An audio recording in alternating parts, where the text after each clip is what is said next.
సుస్వాగతం వ్యూవర్స్, నేను మీ గౌతమ్ రాజు గారు. అలా ఆల్రెడీ థర్స్డే మనం ఒక షార్ట్ ట్రయాంగిల్ తీసుకున్నాం కదా, దానికి సంబంధించి ఆల్రెడీ మనం నిన్న మాట్లాడుకున్నాం అండ్ ప్రీవియస్గా ఒక వీడియో చేసాం. టోటల్గా 2 వీడియోస్ అయితే కంప్లీట్ అయ్యింది. ఇది పార్ట్ 3 అనుకోండి. సో ఈ వీడియో నుంచి నేను డీటెయిల్డ్గా అంటే ప్రతి ఒక్క ఫ్యాక్టర్ అంటే నిఫ్టీని ఏ ఫ్యాక్టర్స్ ఎఫెక్ట్ చేస్తాయో ఆ ప్రతి ఒక్క ఫ్యాక్టర్ని ఈ వీడియో నుంచి మనం డీటెయిల్గా డిస్కస్ చేసుకుందాం. మనం డిఫరెంట్ ఫ్యాక్టర్స్ని కన్సిడర్ చేస్తున్నాం. లైక్ 8 ఫ్యాక్టర్స్ ఉన్నాయి మొత్తం టోటల్గా. ఫస్ట్ వచ్చేసి యూఎస్ మార్కెట్స్, సెకండ్ వచ్చేసి ఎస్జిఎక్స్ నిఫ్టీ, థర్డ్ వచ్చేసి ఏడిఆర్స్ అంటే మనకి ఇంటర్నేషనల్లో ట్రేడ్ అవుతున్న ఇండియన్ షేర్స్ అనమాట. వాటిని మనం ఏడిఆర్స్ అంటాం. నెక్స్ట్ వచ్చేసి Asian markets and particular stocks యొక్క రిజల్ట్స్. అంటే ఇప్పుడు నిఫ్టీ 50లో చూసినట్లయితే టాప్ స్టాక్స్ ఉన్నాయి కదా, రిలయన్స్ అలాగే హెచ్డిఎఫ్సి బ్యాంక్ ఉన్నాయి కదా, వాటి యొక్క రిజల్ట్స్ని కన్సిడర్ చేసుకుంటున్నాం. అండ్ నెక్స్ట్ వచ్చేసి కోవిడ్ సిచ్యువేషన్ ఎలా ఉంది ఇండియాలో దాన్ని, and world wide Covid situation ఎలా ఉంది. నెక్స్ట్ ఇండియాలో ఉన్న న్యూసెస్ అనమాట. అంటే ఆల్రెడీ ప్రీవియస్గా ఒక వీడియో చేశాను కదా, న్యూస్ బేస్డ్ ట్రేడింగ్ ఎలా చేస్తాం అని. సో అలాంటి న్యూసెస్ ఏమన్నా ఉంటే ఆ న్యూసెస్. అండ్ 7th వచ్చేసి మనకి ఓపెన్ ఇంట్రెస్ట్ అనమాట. మనం ఎవ్రీ డే మనం ఓపెన్ ఇంట్రెస్ట్ అనాలిసిస్ చేస్తున్నాం కదా, సేమ్ అలాగే ఆ ఓపెన్ ఇంట్రెస్ట్ అనాలిసిస్ కూడా కంప్లీట్ చేద్దాం. సో ఈ రోజు నుంచి ప్రతి వీడియోలో ఇవన్నీ కూడా ఇంక్లూడ్ చేస్తున్నాను అనమాట. సో ప్రస్తుతం ఈ వీడియో గురించి డిస్కస్ చేసుకుందాం, అంటే రేపు సిచ్యువేషన్ ఎలా ఉండబోతుంది అనేది. సో ప్రస్తుతం ఆల్రెడీ ఎస్జిఎక్స్ నిఫ్టీ 15,854 దగ్గర ట్రేడ్ అవుతుంది. సో ఎస్జిఎక్స్ నిఫ్టీని చూస్తే ఆల్మోస్ట్ 20 పాయింట్స్ అబోవ్ కనిపిస్తుంది. అంటే ఆ little bit of gap up కనబడుతుంది. బట్ రేపు మార్నింగ్ ఏ విధంగా ఎస్జిఎక్స్ నిఫ్టీ ఓపెన్ అవుతుందో దాని యొక్క ఇంపాక్ట్ మన మార్కెట్ మీద పడవచ్చు. అండ్ అలాగే యూఎస్ మార్కెట్స్ అనేవి కూడా కంప్లీట్ మిక్స్డ్ అండ్ న్యూట్రల్గా ఉన్నాయన్నమాట. అంటే డౌ జోన్స్ ఏమో కొంచెం పాజిటివ్గా ట్రేడ్ అవుతుంది అండ్ నాస్డాక్ ఏమో కొంచెం నెగిటివ్గా ట్రేడ్ అవుతుంది. అండ్ అలాగే ఏడిఆర్స్ ఇంకా డేటా అప్డేట్ అవ్వలేదు, ఎందుకంటే నేను ఏవైతే ఇప్పుడు చెప్పాను యూఎస్ మార్కెట్స్ అని అవన్నీ కూడా జస్ట్ ఫ్యూచర్స్ అనమాట. నెక్స్ట్ చూస్తే ఏషియన్ మార్కెట్స్ అన్నీ కూడా కంప్లీట్ న్యూట్రల్గా రన్ అవుతున్నాయి, మిక్స్డ్గా ఉన్నాయి. అంటే కొన్ని మార్కెట్స్ అప్ ఉంటే కొన్ని మార్కెట్స్ ఏమో డౌన్ ఉన్నాయి, అంటే నెగిటివ్ అండ్ పాజిటివ్గా ట్రేడ్ అవుతున్నాయి. అండ్ రిజల్ట్స్ వచ్చేటప్పటికి ప్రస్తుతం ఈ వీక్లో మేజర్ రిజల్ట్స్ ఏం లేవు. నెక్స్ట్ వీక్లో అయితే గ్యారంటీగా రిజల్ట్స్ ఉన్నాయి. సో నెక్స్ట్ వీక్ నిఫ్టీలో కొంచెం అప్వర్డ్ మూమెంట్ కనిపించవచ్చు. సో నిఫ్టీలో కొంచెం జాగ్రత్తగా ఉంటుంది అనమాట. నిఫ్టీ అండ్ బ్యాంక్ నిఫ్టీలో కూడా నెక్స్ట్ వీక్ రిజల్ట్స్ వల్ల కొంచెం అప్ ట్రెండ్ కనిపించవచ్చు మార్కెట్లో. అండ్ కోవిడ్ కేసెస్ వచ్చేసి ప్రస్తుతం వ్యాక్సిన్కి సంబంధించిన న్యూస్ వస్తుంది, చాలా పాజిటివ్ న్యూస్గానే ఉంది. సో దీనివల్ల కూడా మార్కెట్ ర్యాలీ అవ్వడానికి ఛాన్సెస్ ఉన్నాయి. అండ్ నార్మల్ న్యూస్ అయితే ఏం లేవు. సో మనం ఇప్పుడు ఓపెన్ ఇంట్రెస్ట్ అనాలిసిస్ చేయాలి కదా, దానికంటే ముందు ప్రీవియస్గా మనం ట్రేడ్ తీసుకున్నాం కదా, దాని గురించి కొంచెం మాట్లాడుకుందాం. సో ఆ ట్రేడ్ని ఓపెన్ చేస్తున్నాను. సో ఇదే ఆ ట్రేడ్. సో నేను ఆల్రెడీ డిస్కస్ చేశాను కదా, 35,000ని బ్రేక్ చేయడం ఛాన్స్ ఉన్నాయి. అండ్ ఆల్రెడీ నేను ఒక పొజిషన్ కూడా 35,000 దగ్గర తీసుకున్నానని చెప్పి నేను మెన్షన్ చేశాను కదా. సో ఆల్రెడీ ఈరోజు మార్కెట్ అయితే 35,000 బ్రేక్ చేసి పైకి వెళ్ళింది. అండ్ బ్రేక్ చేసి పైకి వెళ్ళి దగ్గర 200 పాయింట్స్, అంటే ఓవరాల్గా చెప్పాలంటే దగ్గర 400 పాయింట్స్ మార్కెట్ అయితే ర్యాలీ ఈరోజు చూపించింది మనకి. సో దానివల్ల నేను ఆల్రెడీ తీసుకున్న పొజిషన్ కంప్లీట్ లాసెస్లోకి వెళ్ళిపోయింది. చూడొచ్చు, మీకైతే ఎటువంటి ఎఫెక్ట్ ఉండదు, మీరైతే కంప్లీట్ ప్రాఫిట్లో ఉన్నారు నాకు తెలుసు. బట్ నేను వచ్చేసి ఇక లాస్లోకి వెళ్ళాను అనమాట, ఎందుకంటే నేను ఒక పొజిషన్ తీసుకున్నాను కదా దాని గురించి. దానికి ఆల్రెడీ మార్నింగ్ కవర్ తీసుకున్నాను. బట్ నాకు ఎందుకంత కవర్ నాకు అంత సాటిస్ఫైడ్గా అనిపించలేదు, ఎందుకంటే కవర్ తీసుకుంటే గ్యారంటీగా మూవ్ అవగానే లాసెస్ని బేర్ చేయాలి. సో దాన్ని ఏం చేశానంటే దీన్ని నేను స్ట్రాటజీగా కన్వర్ట్ చేశాను అనమాట. సో ఇక్కడ చూడొచ్చు, మీరు స్ట్రాటజీగా కన్వర్ట్ చేశాను. అండ్ అలాగే నాకు మార్కెట్ అఫ్వర్డ్ మూమెంట్ బాగా ఎక్కువ కనిపించడంతో నేను 2 పుట్ ఆప్షన్స్ని సెల్ చేశాను. సో ఓవరాల్గా నేను ఆల్రెడీ ప్రాఫిట్స్లో ఉన్నాను. సో మీరు ఇక్కడ చూడొచ్చు, ఆల్రెడీ టూ పొజిషన్స్ అయితే ఆల్రెడీ క్లోజ్ కూడా చేశాను ప్రాఫిట్స్లో. నియర్లీ 9,000 రూపీస్ ప్రాఫిట్ తీసుకున్నాను. అండ్ అలాగే నేను ఇంకో విషయం కూడా చెప్పాను, అదేంటంటే మార్కెట్ ఎప్పుడైతే పైకి మూమెంట్ ఇస్తుందో మనం వీటిని మూవ్ చేసుకోవచ్చు అని చెప్పాను కదా, ఇక్కడ చేసింది అదే అనమాట. ఏవైతే 34,100 అండ్ 34,000 ఉన్నాయి కదా, వాటిని నేను బై చేసుకుని నెక్స్ట్ దానిపైన ఉన్న దానిపైన సపోర్ట్ని నేను సెల్ చేశాను అనమాట. చూడండి, 34,500ని నేను సెల్ చేశాను. సో దీనివల్ల ఏంటంటే నాకు ఓవరాల్గా ప్రాఫిట్ అనేది పెరుగుతుందనమాట. సో నిన్న మనం మాట్లాడుకున్నట్టు ప్రాఫిట్ చూస్తే ఎంత ఉంది మనకి, నిన్నటి వరకు మన ప్రాఫిట్ వచ్చి 24,000 దగ్గర అరౌండ్ ఉంది. సో ఈరోజు ప్రాఫిట్ చూస్తాను చూడండి, ఆల్రెడీ నేను ఇక్కడ 9,000 పక్క తీస్తాను కదా. అండ్ ఒక్కసారి పుట్ ఆప్షన్స్ని కూడా క్లోజ్ చేస్తున్నాను. సో యాక్చువల్ ప్రాఫిట్ మనం చూడొచ్చు. అండ్ మీకు చూపించినట్లయితే మనం బై పొజిషన్స్ని కూడా క్లోజ్ చేసేయాలి. సో 2 బై పొజిషన్స్ క్లోజ్ చేశాను. అండ్ 35,000 దగ్గర కాల్ ఆప్షన్ మీరు సెల్ చేయలేదు కదా, అది కూడా క్లోజ్ చేస్తున్నాను. అండ్ 35,000 పుట్ ఆప్షన్స్ కూడా సెల్ చేయలేదు కదా. సో ఇక్కడ మీరు చూడొచ్చు ఆల్రెడీ 18,000 అనేది ప్రాఫిట్ కింద చూపిస్తుంది. అంటే సేమ్ ఇలాగ మార్కెట్ కంటిన్యూ అయిపోతే మీకు 18,000 ప్రాఫిట్ వస్తుంది. అండ్ ఆల్రెడీ నేను ఇక్కడ 8,200 పక్కా తీస్తాను. అంటే మీకు వచ్చి ప్రాఫిట్ ఎంత పెరిగింది, ఆల్రెడీ 2,500 అనేది ప్రాఫిట్ అయితే ఓవరాల్గా చేంజ్ కనబడుతుంది అనమాట. 24,000 రావాలి, 24,600 రావాలి. బట్ ఆల్రెడీ మీకు ఆల్రెడీ 8,200 ఆల్రెడీ ప్రాఫిట్ వచ్చేసింది. అది కాకుండా ఇక్కడ 18,600 అనేది ప్రాఫిట్ మీకు అడిషనల్గా చూపిస్తుంది. అంటే మీకు 2,000 పైగా ప్రాఫిట్ అనేది మీకు పెరిగిందనమాట అడ్జస్ట్మెంట్ చేయడం వల్ల. సో ఈ విధంగా అడ్జస్ట్మెంట్ చేయడం వల్ల మీకు ప్రాఫిట్ పెరుగుతుంది అనమాట. సో ఇది మనం తీసుకున్న ట్రేడ్.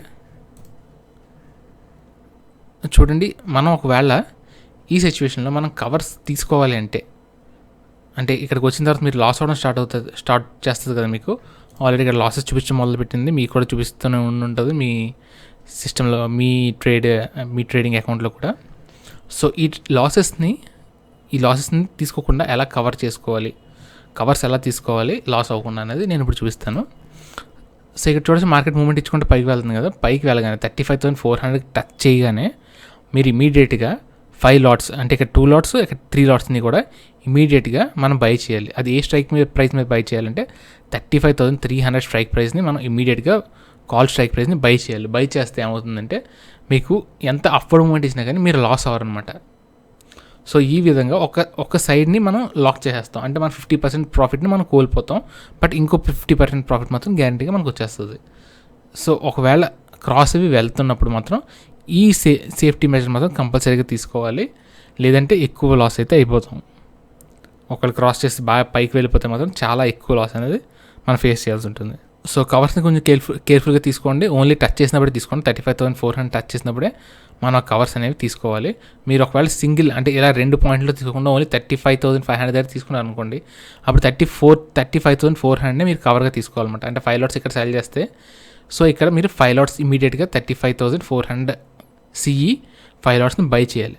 అప్పుడు ఇది న్యూట్రలైజ్ అయిపోతుంది అనమాట. సో ఈ విధంగా మనం కవర్స్ని తీసుకుని సేఫ్ అవ్వచ్చు. మీకు 0 లాసెస్తో బయటపడవచ్చు. లాసెస్ పోగా మీరు పుట్ ఆప్షన్ వచ్చి ప్రాఫిట్స్ని ఎంజాయ్ చేస్తూ బయటికి రావచ్చు. సో నెక్స్ట్ ఓపెన్ ఇంట్రెస్ట్ని అనలైజ్ చేద్దాం. సో ఓపెన్ ఇంట్రెస్ట్లోకి వచ్చేటప్పటికి, so first Nifty open interest చూద్దాం. నిఫ్టీ ఓపెన్ ఇంట్రెస్ట్ క్లియర్గా 16,000 దగ్గర కనబడుతుంది. సో 16,000 నిఫ్టీ దాటడం అనేది ఆల్మోస్ట్ ఇంపాసిబుల్ ఈ వీక్లో. అలాగే 15,700 దగ్గర హైయెస్ట్ పుట్ రేటింగ్ అయితే కనిపిస్తుంది. సో కిందకి వెళ్ళడానికి కూడా ఛాన్స్ లేవు. నాకు తెలిసి నిఫ్టీ గ్యారంటీగా ఆల్మోస్ట్ 15,800 రేంజ్లోనే రన్ అవ్వడానికి ఎక్కువ ఛాన్సెస్ ఉన్నాయి. అంటే ఈ రేంజ్లోనే, ఈ మిడిల్ రేంజ్లోనే రన్ అవ్వడానికి ఎక్కువ ఛాన్సెస్ ఉన్నాయి. నిఫ్టీ ఓపెన్ ఇంట్రెస్ట్ అలా కనబడుతుంది. Next bank Nifty open interest చూద్దాం. So bank Nifty open interest చూస్తే మనకు క్లియర్గా 36,000 దగ్గర హైయెస్ట్ ఓపెన్ ఇంట్రెస్ట్ కనబడుతుంది. నెక్స్ట్ వచ్చి 35,500 దగ్గర హైయెస్ట్ ఓపెన్ ఇంట్రెస్ట్ కనిపిస్తుంది. చెప్పాలంటే మన ఓపెన్ ఇంట్రెస్ట్ మన దగ్గర ఉన్న సపోర్ట్ దగ్గరికి, మన రెసిస్టెన్స్ దగ్గరికి ఆల్మోస్ట్ బ్యాంక్ నిఫ్టీ రీచ్ అయిపోతున్నట్టే. 35,200 అండ్ 35,500 అంటే జస్ట్ 300 పాయింట్స్ దూరం ఉంది. సో చాలా కేర్ఫుల్గా ఉండాలి. నేను చెప్పిన అడ్జస్ట్మెంట్స్ తీసుకోండి కింద నుంచి పైకి. అదేవిధంగా పైన కవరాలు తీసుకోవాలి చెప్పాను కదా, ఆ విధంగా రిస్క్ వచ్చినప్పుడు కవర్ అయితే కంపల్సరీగా తీసుకోవాలి. కవర్ని తీసుకోండి. సో 50% ప్రాఫిట్ని ఎంజాయ్ చేయొచ్చు కదా. అంటే మీకు ఒకవేళ 24,000 మనం 26,000 అనుకున్నాం కదా, అందులో 50% పోతే మిగతా 50%ని మనం ఎంజాయ్ చేయొచ్చు. సో ఒకవేళ రిస్క్ వస్తే మాత్రం ఆ కవర్ని కంపల్సరీగా తీసుకోండి. సో ఓపెన్ ఇంట్రెస్ట్ చూస్తే మనకు క్లియర్గా రేంజ్ అర్థమవుతుంది. బ్యాంక్ నిఫ్టీది 36,000కి అండ్ 35,000కి మధ్యలో బ్యాంక్ నిఫ్టీ గ్యారంటీగా ట్రేడ్ అవ్వబోతుంది. అండ్ 35,500 బ్రేక్ చేస్తే ఫర్దర్ అప్వర్డ్ మూవ్మెంట్ చాలా ఎక్కువ ఉండొచ్చు. సో కొంచెం కేర్ఫుల్గా ఉండండి. 35,500 బ్రేక్ అవ్వే లోపే మీరు ఇమీడియట్గా కవర్స్ తీసుకోవడం అనేది చాలా మంచిది. అండ్ యాజ్ యూజువల్గా మనం ఆప్షన్ యాక్టివిటీని చెక్ చేద్దాం. So Nifty monthly open interest చూస్తే, సో మ్యాక్సిమం కాల్ రేటింగ్ అనేది ఈరోజు ఇక్కడ జరిగింది అన్నమాట. 16,200ని ఎక్కువగా అమ్మేశారు. అలాగే పుట్ సైడ్ వస్తే 15,600ని ఎక్కువగా సెల్ చేశారు. సో ఈ రెండింటిని సెల్ చేశారు మంత్లీలో. నిఫ్టీ వీక్లీలోకి వస్తే 16,000 CE అని ఆల్రెడీ మాట్లాడుకున్నాం కదా, 16,000 CE దగ్గర హైయెస్ట్ కాల్ రేటింగ్ ఉందని. సో అదే అనమాట. ఈరోజు కూడా సేమ్ అక్కడే ఎక్కువ సెల్ చేశారు వీక్లీలో.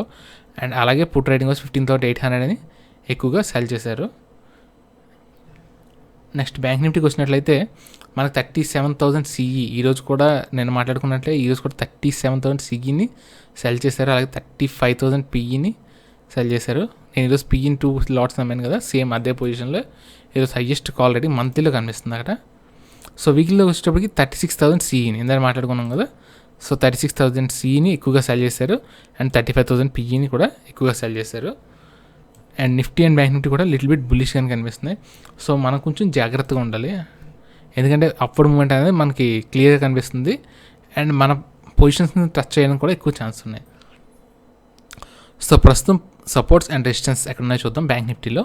సో బ్యాంక్ నిఫ్టీలో చూస్తే మనకు క్లియర్గా సపోర్ట్ 35,000 సపోర్ట్ కింద కనిపిస్తుంది. అంటే 35,000 కిందకి వెళ్ళడం కొంచెం కష్టమవుతుంది, ఎందుకంటే 35,000 సైకలాజికల్ సపోర్ట్ కాబట్టి. అండ్ అలాగే రెసిస్టెన్స్ చూసేటప్పటికి 36,000 CE అవుతుంది, అంటే మేజర్ రెసిస్టెన్స్. 35,500 కూడా రెసిస్టెన్సే, ఎందుకంటే మనం అందరూ చూసాం కదా ఓపెన్ ఇంట్రెస్ట్లో. సో ఇక్కడ మనం ఆల్రెడీ బ్యాంక్ నిఫ్టీలో చూసాం. సో 35,000 దగ్గర కూడా హైయెస్ట్ కాల్ రేటింగ్ ఉంది, బట్ ఇది బ్రేక్ అవ్వడం కూడా ఛాన్స్ ఉంటాయి. సో కొంచెం కేర్ఫుల్గా ఉండండి. సో అవి 2 రెసిస్టెన్సెస్ అయితే మన ఎదురుగుండా ఉన్నాయి అండ్ ఒక సపోర్ట్. సో 35,500 ఒక రెసిస్టెన్స్ కింద కనబడుతుంది. అలాగే 36,000 కూడా ఒక రెసిస్టెన్స్ కింద కనబడుతుంది. అలాగే 35,000 క్లియర్ స్ట్రాంగ్ సపోర్ట్ కింద కనిపిస్తుంది. నెక్స్ట్ క్లియర్ సపోర్ట్ వచ్చేసి 34,500. సో అదే పాయింట్కి నేను ఈరోజు మూవ్ చేశాను అనమాట. పుట్ని అఫర్ డైరెక్షన్లో మూవ్ చేశాను కదా, 34,500 మూవ్ చేశాను, ఎందుకంటే సెకండరీ సపోర్ట్ కాబట్టి నేను పైకి మూవ్ చేసుకున్నాను. సో మీకు ఈ వీడియో కానీ నచ్చినట్లయితే డెఫినెట్గా లైక్ చేయండి. అండ్ ఇలాంటి వీడియోస్ కోసం మా ఛానల్ సబ్స్క్రైబ్ చేయండి. అండ్ ఈ వీడియోస్ మీకు యూజ్ అవుతున్నాయని నేను నమ్ముతున్నాను. అండ్ ఎలాంటి వీడియోస్ మీ ఫ్రెండ్స్కి కానీ మీ రిలేటివ్స్ కానీ యూజ్ అవుతాయి అనుకుంటే తప్పకుండా ఈ వీడియోస్ని షేర్ చేయండి. అండ్ ఈ వీడియోస్ని మీరు డెఫినెట్గా పేపర్ ట్రేడింగ్ యాప్లో ట్రై చేయండి. ఆల్రెడీ మీకు చెప్పాను కదా పేపర్ ట్రేడింగ్ యాప్ ఎలా యూస్ చేయాలో. ఆ యాప్ ఓపెన్ చేసి మీరు నేను ఏదైతే చెప్తున్నానో వాటిని ట్రై చేయండి. డెఫినెట్గా ప్రాఫిటబుల్గానే ఎండ్ అవుతారు. అండ్ ఇవి రియల్ అకౌంట్లో చేసిన ప్రాఫిట్స్ వస్తాయి, కానీ రిస్క్ మేనేజ్మెంట్ మీకు తెలియదు కాబట్టి నేను పేపర్ ట్రేడింగ్ అకౌంట్ చేయమని చెప్పి మీకు సజెస్ట్ చేస్తున్నాను. సో డెఫినెట్గా పేపర్ ట్రేడింగ్ అకౌంట్లో ఇవి ట్రై చేయండి, మీ ప్రాఫిట్స్ వస్తాయి. అండ్ డెఫినెట్గా మా ఛానల్కి సబ్స్క్రైబ్ చేయండి. మీకు ఈ కంటెంట్ యూజ్ అవుతుంది అనుకుంటే మాత్రం డెఫినెట్గా ఈ వీడియోకి లైక్ అయితే చేయండి. Thank you for watching my videos.